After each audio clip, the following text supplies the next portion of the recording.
Hello and welcome to Indian Masterminds. I'm Muskan Khandelwal, and today we have a very special guest with us. He is Siddharth Saxena, who has recently cleared UPSC CAPF with All India rank 326. Coming from a small town, his journey is full of challenges, lessons, and inspiring experiences. In this conversation, he will share his story, key moments, and insights for aspirants chasing their dreams. So stay tuned. Thank you, Siddharth ji, for joining Indian Masterminds today. Thank you ma'am. तो सबसे पहले तो मैं ये जानना चाहूंगी कि आप हैं कहाँ से, आपने पढ़ाई क्या की है। जी मैम। मैम मैं बेसिकली उत्तर प्रदेश के पीलीभीत जिला जो है वहाँ बीसलपुर एक तहसील है वहाँ से बिलोंग करता हूँ। और मैंने वहीं स्थानीय स्तर पर अपनी प्राथमिक शिक्षा वहीं से करी थी। सरस्वती विद्या मंदिर इंटर कॉलेज से मैंने अपना इंटर पास किया। उसके बाद मैंने अपना ग्रेजुएशन के लिए दिल्ली यूनिवर्सिटी का रुख किया और दिल्ली यूनिवर्सिटी से बीएससी ऑनर्स फिजिक्स में अपना स्नातक पूरा किया। उसके बाद मैंने अपना मास्टर्स जो था वो हिस्ट्री में पूरा किया क्योंकि मुझे सिविल सर्विसेज की तरफ टिल्ट होना था बाद में। और फिर मैंने नेट की परीक्षा पास की हिस्ट्री विषय से ही। और उसके बाद मैं डिप्लोमा इन एलिमेंट्री एजुकेशन कर रहा था और जो कि 2023 में कंप्लीट हो गया था। उसके बाद मैंने पूरा जो ध्यान था वो सिविल सर्विसेज की तरफ केंद्रित किया। और 2023 में ही मैम मेरा आईएएस का प्रीलिम्स पीसीएस का प्रीलिम्स भी निकला, मैंने दोनों के मेंस दिए। और किसी कारणवश मैम उसमें मेरा फाइनल नहीं हो पाया। और उसी बीच मैंने सीएपीएफ में फॉर्म भरा था। तो सीएपीएफ में देने गया था। मेरा रिटन क्वालिफाई हुआ, उसके बाद मुझे लगा ये काफ़ी अच्छा हुआ मेरे लिए। और शायद उन दोनों में फाइनल ना होने की वजह से ही मेरा सीएपीएफ में मैम आज फाइनल हो गया। और हम्म। मुझे बिल्कुल उम्मीद नहीं थी कि मेरा सीएपीएफ में हो पाएगा, लेकिन भगवान की कृपा से मैम और सारे लोगों के आशीर्वाद से मेरा सीएपीएफ हो गया मैम। तो सिविल सर्विसेज की तरफ रुख क्यों किया आपने? कोई इंस्पिरेशन या हमेशा से यही करना था? मैम हम शुरू से ही, मेरे पिताजी जो थे वो कोऑपरेटिव सोसाइटी में जॉब करते थे, आज तो वो इस दुनिया में नहीं है। तो बच्चा मैम होता है वो कहते नहीं कच्ची मिट्टी की तरह होता है। तो उन्होंने हमेशा मुझे प्रेरित किया कि बेटा जो मन हो वो करना, लेकिन अगर पढ़ाई के क्षेत्र में आओ तो ऐसा कुछ करना कि लोगों के कल्याण के लिए कुछ कर पाओ, क्योंकि घूसखोरी मैम आजकल बहुत है, उनके डिपार्टमेंट में भी बहुत थी। तो मैम वहां से मैंने रास्ते देखे। और एक मैम अंसारी करके एक आईएएस बने थे बहुत कम उम्र में मैम, उनका नाम मैं स्किप हो रहा है अभी मेरे माइंड से। और सफीन हसन सर, इनको देख के मैं काफी मोटिवेट हुआ था कि आईएएस की तरफ आना चाहिए। और मैं मेरा शुरू से रुझान जो था काफी जीएस की तरफ लगता था, तो मैंने आईएएस की तरफ रुख किया और पढ़ाई भी की मैम। हालांकि किसी कारणवश आईएएस में मेरा अभी तक नहीं हो पाया मैम। तो आगे आप और अटेम्प्ट, अभी तो मेरे ख्याल से आपका अटेम्प्ट होगा यूपीएससी सीएससी का। जी मैम। आप अभी तैयारी कर रहे हैं उसकी? हाँ मैम तैयारी कर रहा हूँ, बट अभी जो है सीएपीएफ में हुआ है। फिर जब से सीएपीएफ की मैंने स्टार्टिंग की थी पेपर देना, उसके बाद मैंने जाना कि नेशन को सर्व करने का डायरेक्ट अवसर इसमें जो है आईएएस से भी ज़्यादा मिलता है मैम। तो मैं काफ़ी सेटिस्फाई हूँ अभी भी अपनी इस जॉब से। हालांकि मैं एक प्रोग्रेसिव पाथ पर आगे बढ़ूंगा कि अपनी पढ़ाई को कंटिन्यू कर पाऊँ। हालांकि हो या ना हो वो तो भगवान के हाथ में है, लेकिन मैं करता रहूंगा लगातार मैम। आपके पेरेंट्स क्या करते हैं? मैम मेरे पिताजी की डेथ हो गई थी 2022 में। और तो वो मैम कोऑपरेटिव सोसाइटी में अकाउंटेंट थे। और मेरी माता जी हैं वो गृहिणी हैं। मतलब उन्होंने काफ़ी संघर्ष किया मैम मुझे यहाँ तक पहुँचाने में, क्योंकि इकोनॉमिक क्राइसिस काफ़ी आ गए थे पापा के ख़त्म होने के बाद। तो मैंने अपना रिज्यूमे वगैरह तैयार करा लिया था। मैंने सोचा था कहीं ट्यूशंस दूंगा मैं, और अब परिवार की आर्थिक जो क्रिया है उसमें मैं पार्टिसिपेट करूंगा। लेकिन मेरी माता जी और मेरे भैया ने कहा कि एक दो साल और देख लो, जो भी है देखा जाएगा। तो मैंने कंटिन्यू किया, मेरा मन भी नहीं लगता था, लेकिन मेरे यहाँ दिल्ली में जब आया तो मेरे कुछ दोस्त बन गए, जिनकी वजह से मुझे अच्छा लगने लगा, मैं पढ़ाई करने लगा, एक पॉजिटिव कंपटीशन होने लगी मेरे दोस्तों में। और मैम उस वजह से आज मैं यहाँ तक आ गया। मेरी माता जी और भाई का बहुत बड़ा योगदान है उसमें। और कहीं ना कहीं दोस्त भी मैम मेरी जर्नी में बहुत बड़े भागीदार रहे। तो जब आपने सीएपीएफ का फाइनल लिस्ट में अपना नाम देखा, AIR 326, तो सबसे जी पहला मैम। ख्याल क्या था आपका? मैम वो बहुत ही रोचक इंसिडेंट है उस समय। 13 जून का दिन था मैम। और मैंने इस बार यूपी पीसीएस का मेंस भी दिया है जो कि 29 जून से था।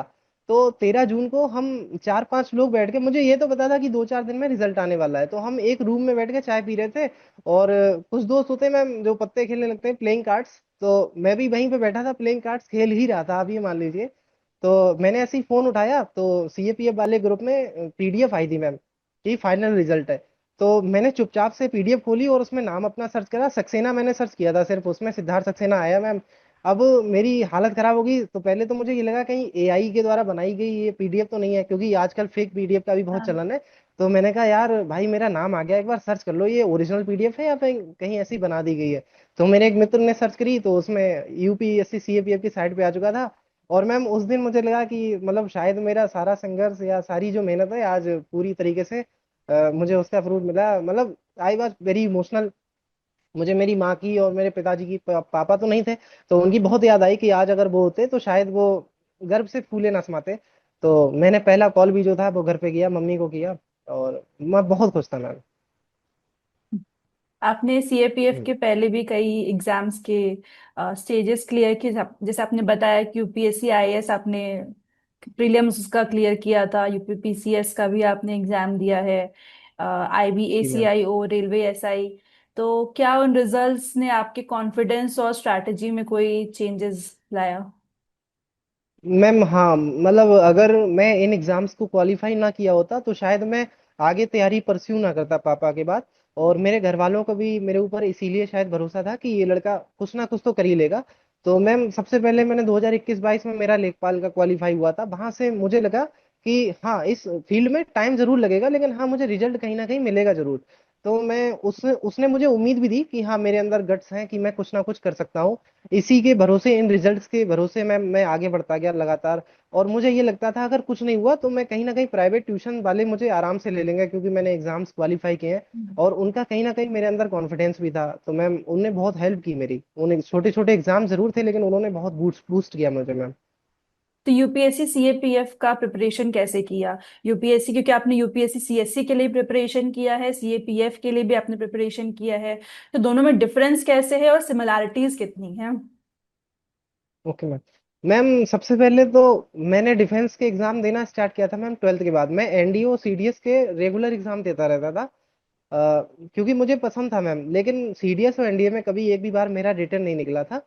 और फिर जब मैं सीएससी की तैयारी करने लगा तो मुझे पता चला असिस्टेंट कमांडेंट करके एक पोस्ट होती है जो लेफ्टिनेंट के इक्वल होती है, कर्नल इस तरीके से कैप्टन के इक्विवेलेंट होती है।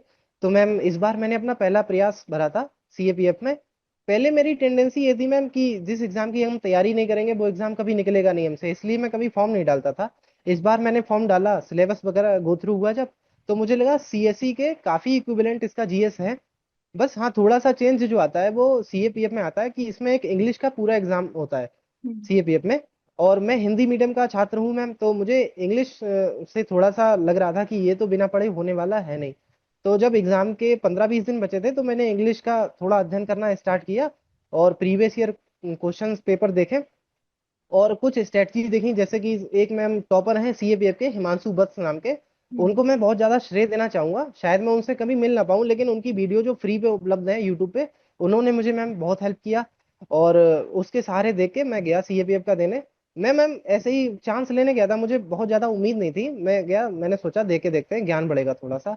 तो जब मैंने जीएस का पेपर दिया वो मेरा अच्छा हुआ था मैम, तो मुझे लगा हो सकता है इसमें अब मैं रिटन क्वालिफाई हो जाऊं। इंग्लिश का पेपर मैंने अटेम्प्ट किया और 10 मिनट पहले ही अटेम्प्ट हो गया था और मैं सीट पर सिर रख के हल्का सा सो भी गया था, मुझे लगा कि काम हो गया। और फिर जब घर पे आया था तो इसका रिजल्ट जो होता है रिटर्न का 40 से 50 दिन बाद आता है, क्योंकि इसमें कॉपी भी चेक होती है। तो रिटर्न में जब नाम था तो मुझे लगा शायद इस बार जो है किस्मत मेरे साथ है। और हाँ मैम स्ट्रेटजी की बात करूँ तो मैंने सीएससी की जो जीएस पढ़ते हैं, सीएससी की जीएस तो मैम बहुत वाइड है। यूपीएससी के हर एग्जाम में जो जीएस है उसका लेवल सेम रहता है। तो मुझे सीएपीएफ की जीएस में कोई एक्स्ट्रा एफर्ट करने की मेहनत नहीं हुई। बस हाँ आगे जो एस्पिरेंट है उनसे मैं कुछ कहना चाहूंगा कि सीएपीएफ की जो जीएस होती है वो वन लाइनर टाइप की होती है, जैसे कि पीसीएस में जैसी करंट अफेयर्स आती है उस टाइप से। तो और यूपीएससी की जो करंट अफेयर्स होती है वो थोड़ी सी कंसेप्चुअल होती है, बस इतना तो डिफरेंस मैंने फाइंड आउट किया मैम। बाकी कोई विशेष डिफरेंस मुझे सीएससी और सीएपीएफ में लगा नहीं। और इंग्लिश के पेपर में हाँ आपको थोड़ा सा एक्स्ट्रा आपको एफर्ट्स डालने पड़ेंगे। मेरे ऊपर सबसे अच्छा फायदा मैम मुझे ये हुआ कि मैंने 2-4 महीने पहले ही सीएससी का मेंस दिया था, जिसमें मैंने ऐसे भी लिखे थे और जीएस के आंसर भी लिखे थे। तो मेरी जो लेखन क्षमता थी, राइटिंग स्किल थी, वो मैम ठीक थी, मुझे उसके ऊपर कॉन्फिडेंस था। मेरी राइटिंग भी ठीक थी इंग्लिश में। तो मैम लिख के आया और मेरे नंबर भी ठीक ठाक बने मैम। GS2 में जो इंग्लिश का पेपर होता है उसमें 80 के आसपास नंबर है, और जो कि ठीक है हिंदी मीडियम के बच्चे के लिए। तो मैम काफी मैं सेटिस्फाई था उन मार्क्स से। तो कोई कोचिंग वगैरह लिया आपने, क्योंकि आपने कहा कि आप दिल्ली में प्रिपरेशन के लिए आए थे। जी मैम। मैम मैंने CAPF की स्पेशली कोई कोचिंग नहीं ली, लेकिन CSE के लिए मैंने एक हिंदी मीडियम की कोचिंग ज्वाइन की थी जिसका नाम था GS वर्ड मैम। मैं 6-7 महीने उस कोचिंग से जुड़ा रहा, काफी मतलब टीचर्स ने सहयोग भी किया था। लेकिन किसी कारणवश मैम मुखर्जी नगर में उथल पुथल हुई कुछ, तो कोचिंग में वो बंद हो गई। फिर मैंने मैम यूट्यूब से काफी अध्ययन किया। लेकिन मैम यूट्यूब पे भी कुछ टीचर्स ने ऐसा पढ़ाया है जैसा कि कोचिंग में पढ़ाते हैं। मैं कुछ का नाम भी लेना चाहूंगा मैम। इनके पीछे मैम मेरा कोई उद्देश्य नहीं है, बस हाँ मैं उनको थैंक यू कहना चाहता हूँ टीचर्स को, कि जिन्होंने मेरी लाइफ को बहुत सरल बनाया। एक तो मैम है टीचर दौलत खान सर हिस्ट्री के, और शायद वो मैम मुझे कभी ना जान पाए, और ना मैं तो उनको मैम बहुत आराध्य मानता हूँ उनको। उनसे मैंने हिस्ट्री पढ़ी थी मैम लॉकडाउन में। मैम उन्होंने हिस्ट्री जो पढ़ाई थी उसके बाद मैंने कहीं भी अपनी कोचिंग में भी हिस्ट्री नहीं पढ़ी, मतलब उसके अलावा उनके नोट्स बनाए। और मैम उन्होंने जो पढ़ाया मैम, मैं बहुत बहुत थैंक यू बोलता हूँ कि फ्री में कोई बंदा ऐसे पढ़ा सकता है। इसके बाद मैम आशीर्वाद सर हैं करंट अफेयर्स के। ये टीचर बहुत फेमस तो नहीं है, मतलब आजकल जैसे मार्केट में बहुत फेमस टीचर है, लेकिन इन्होंने मैम काफी छात्रों की जर्नी को आसान बनाने के लिए अपना बेस्ट एफर्ट किया है। तो इनको मैम मैं बार बार थैंक यू बोलना चाहता हूँ इन टीचर्स को मैम। हम्म। तो जैसे कि आपने कहा कि आप हिंदी मीडियम के स्टूडेंट रहे हैं, तो क्या हिंदी मीडियम स्टूडेंट्स के लिए, चाहे वो यूपीएससी सीएससी हो, चाहे वो यूपीएससी सीएपीएफ हो, कितना हार्ड होता है उनके लिए ये एग्जाम के लिए प्रिपरेशन करना इन कंपैरिजन टू वो एस्पिरेंट्स जो कि इंग्लिश मीडियम से हैं? मैम आज के टाइम में तो मतलब जो हार्डनेस है वो थोड़ी सी कम हुई है, क्योंकि AI आ गया है और काफी बुक्स भी अब उपलब्ध हो गई हैं हिंदी मीडियम वाले बच्चों के लिए। लेकिन अभी भी मैम इक्विवेलेंट लाइन नहीं आ पाई है। हालांकि मैं ये नहीं कह रहा हूँ कि हिंदी मीडियम वाले हो नहीं सकते, मैम हो जरूर सकते हैं और होते भी हैं। हाँ लेकिन इंग्लिश मीडियम वालों के लिए मैम बेहतर बुक्स उपलब्ध होती हैं। जैसे कि मैम CSE की मैं तैयारी कर रहा था, तो इन्वायरमेंट बहुत ही मेजर टॉपिक होता है CSE के लिए। तो हिंदी मीडियम में कोई मैम बेहतर बुक नहीं आती है। हम्म। लेकिन इंग्लिश मीडियम में मैम PMFIS करके एक बुक आती है इन्वायरमेंट की, जो कि बहुत अच्छी बुक लगी थी मुझे। तो मैम उसको पढ़ने का मेरा बहुत मन था और मैंने प्रयास भी किया, लेकिन मैम उसको पढ़ने में काफी टाइम लग रहा था, काफी इफर्ट लग रहा था। तो उस दिन मुझे रियलाइज हो रहा था कि इस तरीके की बुक्स अगर हिंदी में आती होती तो हिंदी मीडियम के बच्चों के लिए काफी राह आसान हो जाए मैम। क्योंकि प्रीलिम्स हमारे लिए सबसे बड़ा हर्डल होता है मैम किसी भी कंपटीशन के लिए। मेंस में तो मैम हम मेहनत करके बराबरी पे आ सकते हैं, लेकिन प्रीलिम्स में काफी बड़ा चैलेंज आ जाता है। तो मुझे लगता है हार्डनेस मैम अब तो काफी कम हो गई है, लेकिन हाँ थोड़ी सी तो बनी हुई है मैम। तो अब जब आप अपनी जर्नी को देखते हैं तो उसमें सबसे टफेस्ट मोमेंट क्या रहा है और सबसे अच्छा, सबसे सुंदर क्या रहा? मैम जर्नी पूरी ही काफी अच्छी मानी जाएगी, क्योंकि मैम उतार चढ़ाव से भरी हुई जर्नी के बाद जब अच्छे दिन आते हैं तभी लगता है कि हाँ, क्योंकि कठिनाइयों के बाद अगर कुछ अच्छा मिलता है तो लगता है उसकी खुशी ज्यादा होती है मैम। अगर जीवन स्ट्रेट लाइन की तरह चले तो कुछ मजा है ही नहीं। हालांकि मैम टफेस्ट पॉइंट जो है मेरे जीवन में, मुझे लगता है मैम 1 महीने मेरे पापा PGI में भर्ती रहे थे। तो उस बीच में मैम मेरी सारी प्रिपरेशन प्रिपरेशन तो मैम बाद की बात है, मेरी फैमिली जो थी बिल्कुल ब्रेक डाउन की ओर थी। सारी इकोनॉमिक एक्टिविटी बंद थी, सारा रुपए इलाज में जा रहा था, और हमारे जो पापा थे उनके बचने की भी उम्मीद जो थी वो जीरो थी। उनका लीवर पूरी तरीके से डैमेज हो चुका था। लेकिन मैम मरता क्या ना करता, हम लोगों ने पूरा प्रयास किया कि जिस इंसान ने हमारे लिए इतना कुछ किया है उसका हम कम से कम बेहतर करा पाए। और मैम मैं उस दिन मैम जो PGI है, SGPGI लखनऊ में, ये मैम गवर्नमेंट हॉस्पिटल की कैटेगरी में आते हैं। तो मेरे पापा को एडमिट होने पे मैम बहुत दिक्कत होने का सामना करना पड़ा था, वहाँ जुगाड़ तिगाड़ से काफी कुछ होता है। तो मेरे चाचा जी ने कहा था यार रामू कुछ ऐसा बनना कि कम से कम इलाज के लिए तो दिक्कत ना ही हो तुम्हें फ्यूचर में, जब भी कोई हो इलाज के लिए प्रॉब्लम नहीं होनी चाहिए। तो मैम ये बहुत खुशी है कि CAPF में या CSE में कहीं भी जाते हो तो आपको सुविधाएं अच्छी मिलती हैं। तो मैम मैं काफी खुश था उसको सोच के। और मैम सबसे सक्सेसफुल या सबसे अच्छा फेस किया था मेरी जर्नी में, पहली बात तो मैम पूरी जर्नी मुझे बहुत अच्छी लगी। जो 3-4 साल मैंने यहाँ गुजारे, मतलब कभी भी मैं बहुत ज्यादा स्ट्रेस में नहीं रहा, काफी अच्छा लगता था मैम। और सबसे अच्छा तो मैम तभी लगा जब मेरा रिजल्ट आया था, मतलब उससे बेस्ट मोमेंट नहीं था मेरे लिए कोई। और आज जब मैं मैम बाहर निकलता हूँ तो काफी अब लोग अलग निगाह से देखते हैं, कोई अब जज नहीं करता। पहले क्या था कि भाई ऐसे नहीं होता, CSE नहीं होता, CAPF ऐसे नहीं होता, 10-10 घंटे पढ़ना होता है, 12-12 घंटे पढ़ना होता है, ऐसे कमेंट करते थे लोग। अब मैम काफी अच्छा नजरिया हो गया लोगों का, तो काफी अच्छा लगता है अपने आप से। हम्म। बहुत सारे एस्पिरेंट्स ना ये भी सोचते हैं, जो कि छोटे शहर से आते हैं, तो उनको ऐसा लगता है कि वो काफी डिसएडवांटेज में रहते हैं कंपेयर टू जो एस्पिरेंट्स मेट्रो सिटी में हैं। तो क्या सच में ऐसा जी होता मैम। है? मैम थोड़ा बहुत हो सकता है, लेकिन हाँ अब ऐसा नहीं है बिल्कुल भी, क्योंकि अब इंटरनेट का जमाना है। अगर हम ऐसा सोच रहे हैं तो कहीं ना कहीं हम अपनी एक्सक्यूज दे रहे हैं मैम, हम काम ना करने के एक्सक्यूज दे रहे हैं। क्योंकि हम अगर महान लोगों को देखेंगे, चाहे अब्दुल कलाम जी हो गए या सचिन तेंदुलकर जी हो गए, चाहे पढ़ाई की फील्ड में हो गए, ये कोई भी मेट्रोपॉलिटन सिटी से ज्यादा बिलोंग नहीं करते थे ये लोग। और छोटे छोटे गांव से आके इतना बड़ा नाम बनाया है इनने। तो मैम संसाधन अब तो लगभग सारे लोगों के पास उपलब्ध है। अब तो अच्छे अच्छे इंस्टीट्यूशन जो हैं वो बहुत कम फीस में शिक्षा प्रोवाइड कर रहे हैं। तो मैम मुझे लगता है कि बेनिफिट हो सकता है मैम, क्योंकि जो बड़े शहर में रहते हैं उनके पास काफी एक्टिव हो जाते हैं वो अलग अलग मोड में, उनको बोलने चालने का तरीका उनका बेहतर हो जाता है, कन्वर्सेशन स्किल्स बहुत अच्छी होती हैं। हाँ छोटे सिटी में मैम इस तरीके के एक्सपोजर नहीं मिलते। लेकिन ऐसा नहीं है मैम कि बहुत ज्यादा बेनिफिट मेट्रो सिटी वालों को होता है। मतलब हमें लगता है मैम सारे इसमें इक्वल है, अगर हमारे अंदर कुछ करने की चाहे तो कोई भी कुछ कर सकता है मैम। तो क्या मैसेज देना चाहेंगे आप उन एस्पिरेंट्स को जो यूपीएससी सीएपीएफ के लिए भी तैयारी कर रहे हैं और यूपीएससी सीएससी के लिए भी? मैम सबसे पहले तो मैसेज ये है कि देखो कोई भी जर्नी होती है तो उसमें फेलियर तो आने आने तय है। आप ये मान के चलो, आप फेल तो हो गए, और फेल होना ही एक इंसान को इंसान बनाता है। अगर मैं फर्स्ट अटेम्प्ट में ही सिलेक्ट हो जाता 21 साल की उम्र में, तो शायद मैं आज काफी उड़ रहा होता, काफी प्राउड फील कर रहा होता, मुझे सबको देख के लगता अरे तुम्हारा क्यों नहीं हो रहा, मेरा तो फर्स्ट में हो गया था।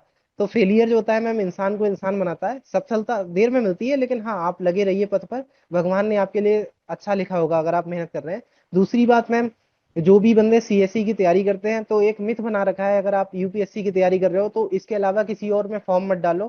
हाँ फॉर्म मत डालिए, अगर आपकी इकोनॉमिक स्थिति बहुत अच्छी है, आप 3-4 साल रह सकते हो बड़े शहर में, तैयारी कर सकते हो, तो आप फॉर्म बिल्कुल मत डालिए, मैं आपको सलाह दूंगा। लेकिन अगर आप छोटे शहर से हो, आपके पापा किसान हैं, या फिर आपकी घर की स्थिति सही नहीं है और आप मेहनत कर रहे हो, सीएससी की तैयारी में मैम हमें सारे सब्जेक्ट्स पढ़ने होते हैं, मैथ्स भी पढ़नी होती है, रीजनिंग भी पढ़नी होती है। तो मेरा सुझाव ये है, अगर आपको लगता है कोई रिलीवेंट फॉर्म आ रहा है, जैसे कि मैम मैंने आईबी में निकाला, तो आप उसमें फॉर्म डालिए, कम से कम पेपर दे के आइए। आप ज्यादा से ज्यादा क्या है, फेल हो जाएंगे, आप तैयारी मत कीजिए उसकी, आप पेपर दीजिए, सीएपीएफ का पेपर दीजिए, सीडीएस का पेपर दीजिए। एनडीए में तो अब एज चली जाती है काफी मैम। और एसएससी सीजीएल मैंने मैम पिछली बार दिया था, उसका प्रीलिम्स मेरा निकल भी गया था। तो छोटी छोटी सफलताएं जो होती हैं आपको खुशियां भी बड़ी देती हैं और आपके अंदर एक कॉन्फिडेंस लाती हैं। अगर आपको 28 साल तक मैम लगातार तैयारी करने को दिया जाए और कहा जाए आप लगातार फेल होंगे, तो शायद आप मैम हिम्मत तोड़ जाएंगे। लेकिन अगर आपको छोटी छोटी सफलता मिलेंगी तो आपके परिवार वाले भी आपके ऊपर भरोसा कर पाएंगे, और आपको भी अंदर से लगेगा कि हाँ मैं कुछ कर सकता हूँ। तो आप बिल्कुल हार ना माने, आप फॉर्म डालते रहें, आप एक्सक्यूज ना दें अपने आप को यूपीएससी की तैयारी में और कोई फॉर्म नहीं डालना है। ये मैम एक प्रकार के एक्सक्यूज मुझे लगते हैं कि आप तैयारी से बचना चाह रहे हैं। क्योंकि देखो यार, हर जगह भीड़ है, आप मंदिर में जाओगे तो आपको लगेगा सारे लोग भक्त हैं, तैयारी करने आओगे तो आपको लगेगा सारे लोग एस्पिरेंट हैं।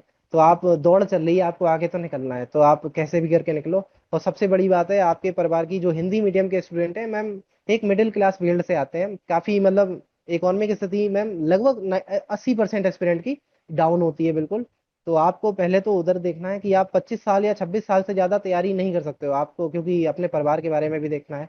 तो 30 साल से ज्यादा भाई तैयारी कौन करा देगा आपको। और 25 साल के बाद आपको अपने पथ अपने आप बनाने पड़ेंगे, क्रिएट करने पड़ेंगे। तो आप उसके बारे में सोचिए, स्ट्रेस बिल्कुल नहीं लेना है। क्योंकि यूपीएससी की तैयारी जो करता है तो उस बंदे में मैच्योरिटी उस लेवल की आ जाती है कि वो कुछ ना कुछ कर लेगा। मैम नौकरी लेना कठिन है, लेकिन पैसा कमाना बहुत ज्यादा कठिन नहीं है। तो आजकल मैम हमारे पास जो चाय वाले खोले होते हैं वो भी लाखों रुपए कमाते हैं। तो आप, मैं तो ये सोचता था मैम कुछ नहीं मिलेगा तो चाय ही खोल लूंगा, कुछ ना 20-30 हजार तो कमा ही लूंगा, लेखपाल की भी सैलरी में मिलती है। तो ये कॉन्फिडेंस था अपने मन में। ऐसा अगर सोचेंगे मैम तो जीवन में कुछ ना कुछ अच्छा होगा और बढ़िया होगा, मुझे लगता है ma'am. Thank you so much Siddharth ji, uh, हमसे बात करने के लिए। आपकी बातें, जी आपकी जर्नी बहुत ही इंस्पायरिंग है। एंड आई रियली होप जी कि ये मैम। कॉन्वर्सेशन लोगों तक पहुंचे, लोग इंस्पायर हो आपकी जर्नी से। Thank you so much. Thank you ma'am, thank you ma'am.